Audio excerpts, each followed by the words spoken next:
Let me show you how to download and install WhatsApp on your iPhone 17 Pro and Pro Max. So to do it, we have to actually find this application called App Store.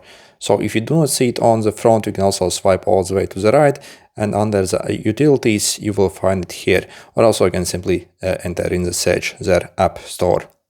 So once we open, see you have the App Store where you have different apps. If we basically on the bottom here click, we can enter the WhatsApp here. Okay. Then you see you have the WhatsApp Messenger here.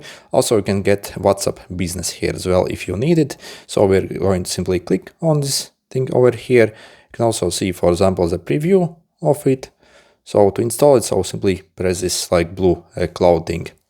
So simply let's wait for it to download and install. Okay, so you see now we can press open and you see you have the WhatsApp over here.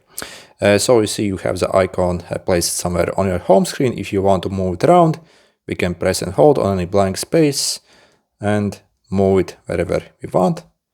Okay, so and if at any time you want to uninstall, so again press this, click remove app and it will get uninstalled. Good luck.